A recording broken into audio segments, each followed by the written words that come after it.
मिश्रा और आप देख रहे हैं टीच ही लर्नर्स का यूट्यूब चैनल। दोस्तों, आज की सेशन में हम बात करने वाले हैं सीटेट जुलाई जो आपका होने वाला है उसका नोटिफिकेशन कब तक देखने के लिए मिलेगा, फॉर्म भरने की प्रक्रिया जो है कब से स्टार्ट होगी। ठीक है, इसके अलावा एग्ज़ाम आपका कब कंडक्ट होगा, जो परीक्षा आपकी सीटेट जुलाई में होने वाला है कि एग्जैक्ट तिथि दोस्तों क्या रहने वाली है उसको लेके भी हम यहाँ पे बात करेंगे। ठीक है, बिल्कुल। अगर आप मेरे चैनल पे नए हैं या चैनल को पहली बार विजिट करें तो सब्सक्राइब दोस्तों ज़रूर कर लीजिएगा, ताकि जो भी अपडेट हो सीटेट से रिलेटेड या अन्य परीक्षाओं से वो आपको मिलती रहे। तो चलिए, सबसे पहले यहाँ पे हम आपको बता दें कि जो सीटेट को जुलाई को लेके जो अभी तक का अपडेट रहा, जो पिछली बार सीटेट आपका 2024 से जुलाई में हुआ था उसका नोटिफिकेशन कब तक देखने के लिए मिला था, फॉर्म भरने की प्रक्रिया कब स्टार्ट हो गई थी, एग्ज़ाम कब कंडक्ट हुआ था, तो सारी डिटेल दोस्तों आपके सामने है। इसी के हिसाब से आप एक अनुमान लगा सकते हैं कि जो आपका सीटेट जुलाई 2025 होने वाला है कब होगा और उसका नोटिफिकेशन कब तक जारी कर दिया जाएगा। तो बिल्कुल आपके सामने सीटेट जो जुलाई 2024 परीक्षा आपकी हुई है उसको लेके जब नोटिफिकेशन जारी हुआ था तो यहाँ पे बिल्कुल आपके सामने है, और सेम टू सेम सीटेट जुलाई 2025 भी रहने वाला है। Starting submission of online application through CTET website. ठीक है, बिल्कुल 7/3/2024, पिछली बार 2024 जो परीक्षा आपकी सीटेट जुलाई की हुई थी उसका फॉर्म भरने की जो प्रक्रिया स्टार्ट हुई थी 7/3/2024, मतलब 7 मार्च से स्टार्ट हुआ था। इस बार अनुमान है कि बिल्कुल आपकी जो परीक्षा का फॉर्म भरने की प्रक्रिया है वो 8 मार्च से स्टार्ट होगी। कब से स्टार्ट होगी बिल्कुल जान लीजिए कि 8 मार्च से जो है वो फॉर्म भरने की प्रक्रिया जो है वो स्टार्ट होने वाली है। अगर हम बात करें तो लास्ट डेट क्या रहने वाली है, लास्ट डेट बिल्कुल 1 महीने का समय यहाँ पे आपको दिया जाता है कि 1 महीने तक जो है आप फॉर्म को भर सकते हैं।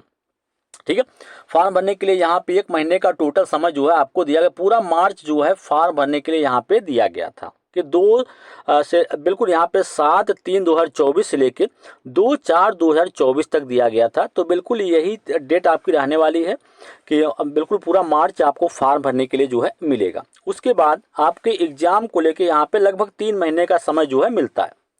आप फॉर्म भर देते हैं, फिर आपके द्वारा फॉर्म भरने के बाद कुछ अगर गलती हो जाती है, कुछ मिस्टेक हो जाता है, यहाँ पे online correction if any in the particulars uploaded by the candidate. बिल्कुल कैंडिडेट के द्वारा कुछ चीज़ें अपलोड करने में अगर गलती हो जाती है तो अपलोड करने के लिए, करेक्शन करने के लिए भी यहाँ पे समय आपको दिया जाता है। तो फिर आपको परेशान होने की ज़रूरत नहीं होती है।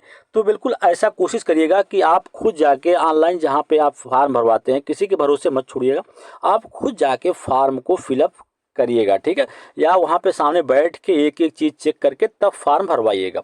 तो बिल्कुल उसके लिए भी यहाँ पे समय दिया गया है अप्रैल। पूरा मार्च में फॉर्म भरा जाता है, अप्रैल में आपको यहाँ पे 4 दिनों का जो है समय वो मिलता है फॉर्म करेक्शन के लिए।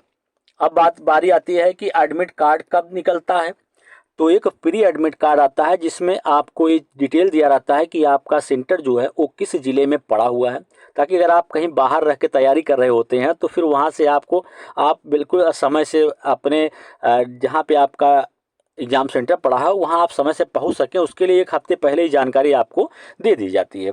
और जो आपका मेन एडमिट कार्ड होता है जिसे आपको लेके एग्ज़ाम हॉल में जाना पड़ता है, जिसमें आपके एग्जैक्ट सेंटर का नाम दिया रहता है, उस एडमिट कार्ड को लेके आपको विद्यालय जहाँ पे आपका सेंटर होता है वहाँ जाना होता है। वो आपके परीक्षा के 2 दिन पहले जारी होता है। ठीक है भैया, 2 दिन पहले।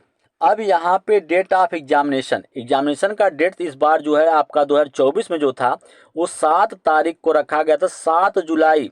देखिए, सीटेट हमेशा संडे के दिन ही परीक्षा जो है वो कंडक्ट करवाता है। अगर बाई चांस अभ्यर्थियों की संख्या कहीं ज़्यादा हो जाती है तो परीक्षा 2 दिनों तक हो जाती है। ठीक है, लेकिन यहाँ पे इतिहास है कि जुलाई के फर्स्ट वीक में जो संडे पड़ेगा उसी दिन आपकी परीक्षा जो है वो कंडक्ट होगी। तो पिछली बार 7 तारीख को परीक्षा थी, इस बार जो है 6 तारीख को आपकी परीक्षा जो है वो कंडक्ट होगी। वहीं अगर हम रिजल्ट की बात करें तो रिजल्ट आपका अगस्त में जारी होता है। तो बिल्कुल मान के चलिए कि अगस्त तक आपका रिजल्ट भी जो है वो जारी कर दिया जाएगा। किसी प्रकार का कोई परिवर्तन जो है आपको देखने के लिए इस बार नहीं मिलेगा। जो भी परिवर्तन है पहले ही किया जा चुका है।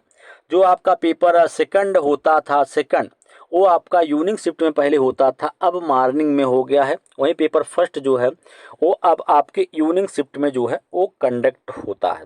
तो ये रहा। वहीं अगर हम बात करें कि नॉर्मलाइजेशन लागू होता है, अगर कभी कभी क्या होता है पेपर आपका 2 दिन हो जाता है, तो क्या परीक्षा में नॉर्मलाइजेशन लागू होता है? तो बिल्कुल भैया, सीटेट में सीबीएसई जो है कभी भी नॉर्मलाइजेशन प्रोसेस जो है लागू नहीं करता है।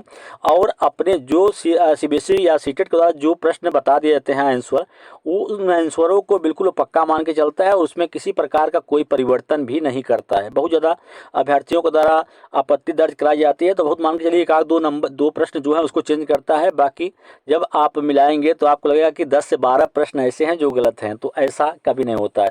जो उसके द्वारा आंसर दिए जाते हैं उस आंसर को बिल्कुल अटल मानता है और उसमें किसी प्रकार का परिवर्तन जो है वो नहीं करना चाहता है। तो बिल्कुल आप तैयारी में लगे रहें। बिल्कुल आप दोस्तों इस चैनल से जुड़े रहेंगे तो जो सीटेट से रिलेटेड जो भी अपडेट या जानकारी आएगी, जो भी सपोर्ट होगा वो आपको मिलता रहेगा।